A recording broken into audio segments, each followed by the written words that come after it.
you trust me or not. So now I got to show you from the practical, because I can't show you from the spiritual yet. Come on. So I got to use seed. I got to use cattle. And I got to use fabrics.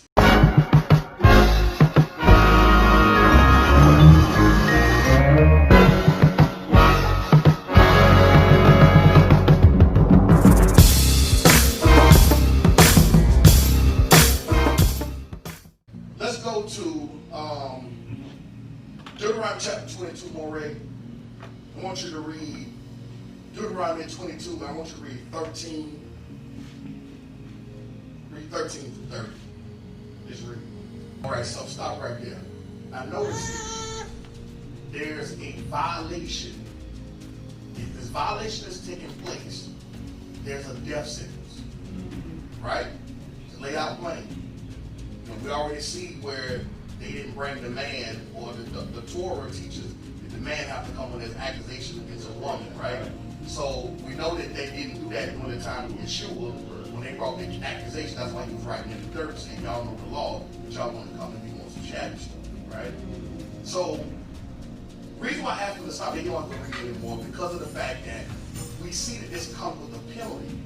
Now, Deuteronomy, the way this thing is written out and laid out, in this particular chapter, the association with the woman and the death penalty and what we're about to read next is not the same thing. It's not the same association, right? It's separate, meaning he's given two understandings of two different situations and two different things. One is going to require death penalty, the other one that's not, right? And we're going to get into the scientific aspect of what we're about to read next. So start at verse number 1 in Deuteronomy 22. Start at verse number 1 and read to verse 12.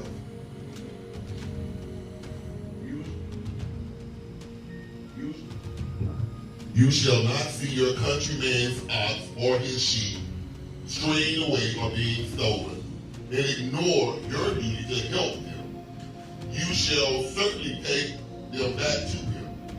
If your countryman is not nearby, or you do not know him, you shall bring the animal to your house, and it shall stay with you until he searches for it.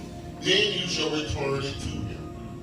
You shall do this with his donkey, or with his garment, or with anything that your countryman has lost and you have found. See, this has nothing to do with marriage, sexual sins, none of this, right? It's laying out a pattern here, and it's dealing with community, right? Come on, read. You are not allowed to ignore your duty to help him. You shall not see your countryman's donkey or his ox fall down along the road and ignore your duty to help him. You shall certainly help him lift it up. A woman shall not wear a man's clothing, nor shall a man put on a woman's clothing. For whoever does these things is utterly repulsive to the Elohim, your Yah. See, what we have to understand in modern day times, a lot of brothers get this twisted into thinking that women can't wear pants. Even in the Baptist church, we was taught that. It ain't just the camp, it ain't just Israel that got this interpretation of this. Even in the Christian church, in the old school Baptist, man, I wear no pants. My mama to this day ain't worn pants probably 40 years. And I ain't gonna wear them. Okay, I'll go with this. But that was the interpretation and understanding that we got then, right? So in this particular understanding, what we're looking here is that in that time, men and women clothes were similar in look. Very similar in look. The difference was in the intent of it being made. Who it's being made for, that's how you knew the difference. Because it was labeled a certain kind of way. Same thing when you go in the store and you see in the men's department, all right, men's department, women's department. Now, if a woman goes into the men's department and get the pants from over there, that's a different situation. Why? Because it was preference to the man and vice versa. All right? So let's keep reading. If you happen to come upon a bird's nest along the road, in any tree or on the ground, with your young ones or eggs, and the mother bird is sitting on the young or on the eggs, you shall not take the mother with the young. You shall certainly let the mother go, but you may take the young for yourself, so that it may be well with you, and that you may prolong your day. Why can't you take the mother? Reproduce. See, now, I want y'all to look at the theme of the Most High is doing. Okay? I want you to check out the theme of what he's doing here. He's developing, teaching about community, but also he's about to teach about life, nature. Why? It's because Israel has come out of captivity and they have to be taught. That's right. Right? They're in the wilderness. They didn't have the opportunity to take science class. So the Most High is getting them in science class. Right? He taught them how certain things about multiplication based off this situation, subtracting. Okay, hey, look, I'm going to subtract. I'm going to bless you, and I'm going to kill the Egyptians. I'm going to take their flock, and I'm going to give you your flock. Adding and subtracting, right? But then now he's going into a place where he's about to deal with them with science. He's giving them a science understanding, giving them science academia. Come on, let's read. When you build a new house, Look at that. you shall make a railing parapet around your flat roof, so that you do not bring the guilt of innocent blood on your house if someone falls through. See, look, this is what the Most High doing. Okay, you build a house, you're going to put rails around the top of it. You see what I'm saying? So he's teaching them how to preserve life. He's teaching them mathematics, science. There's a certain level of arithmetic that goes into building. There's certain science and geometry that you have to deal with in constructing these houses. Remember, they don't have cranes. They don't have calculators. They don't have that type of stuff. So he's teaching them naturally how to do these things. But he's also giving them the laws of physics. Why? Because if somebody go up there, what go up?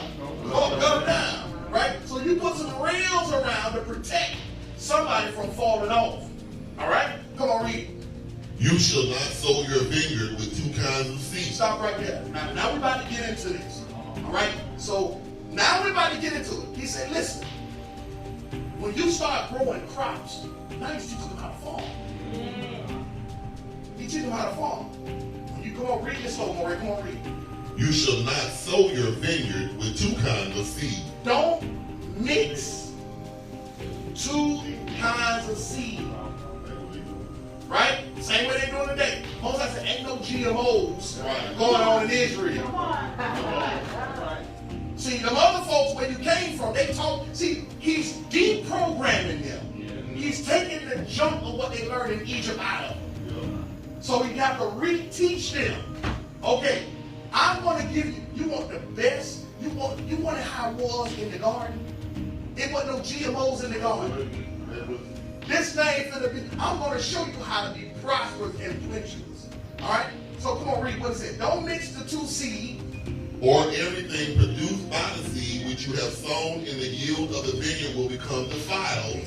He said if you mix two seed, because you know how lazy we get. We just going to mix this. Man, you going the long way, man. I'm tired of going the long way. It take up 3 hours. The doggone plant one seed. You know how we come up with a scheme. We get to sit around, get to thinking, man, I got an idea. Anytime we got an idea, it's a bad idea, isn't it? I'm telling you. Anytime the Most High gave us some wisdom and we come up with another idea, we got an idea. Man, how about if we don't go get deep in the soil? Because it's taking us time to dig deep to where the soil is rich. How about, because the other day I was testing. And I just digging a little deep, and I got there, but it was still a little bad soil. I planted a seed to try, it still grew. Now, we doing, like the sister was talking this morning, we're doing, I think Sister Tara was talking about, now we're starting to be disobedient. He told us how to do it, but we come up with a scheme to figure out how to do it even more, right?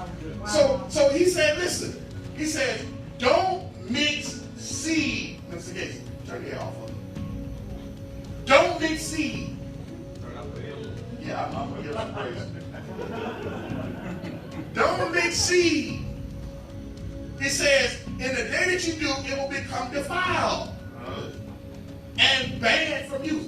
Now, the way the Most High dealt with stuff back then, he had grace and patience. He really didn't have too much. He like, look, you do it this one time, I'm going back. Every time you plant in that area, it's going to be corrupt. It won't yield no fruit. So you're going to do it the right way. Right? Come on, read verse number 10. What it says? You shall not plow with an ox, a clean animal, and a donkey, an unclean animal together. He said, you ain't going to plow. You're not going to, see, oh, man, move faster. You know how we do. The Most High told us to use the ox. Well, we know what he said, but it moved faster with the donkey. The ox slowed. And so he's trying to teach them to get their minds together on this. Now, come on, read verse number 11. Look what it says. You shall not wear a fabric made of wool and linen blended together, a fabric pagans believe to be magical. Come on, read verse 12. You shall make tassels for yourself on the four corners of your outer garment with which you cover yourself. Stop right there. He said, look, he's been going through this whole process of not mixing. He's preparing them by using the carnal, natural things to take them to a place to where they'll be obedient and not mix the spiritual thing. Right. This is what he's trying to get them to understand. He's walking them like children because that's what they are. I know you understand agriculture, and I know you understand the natural carnal things, because yet you have not matured spiritually, because you're still trying to figure out if you trust me or not. So now I got to show you from the practical, because I can't show you from the spiritual yet. Come on. So I got to use seed, I got to use cow, and I got to use fabrics to get you an understanding. So that way later on, because guess what? You're going to come in contact with some more people. That's right. And if you trust me to see the production of the carnal things manifest, you'll trust me not to mix with folks when they come to you with these wicked gods.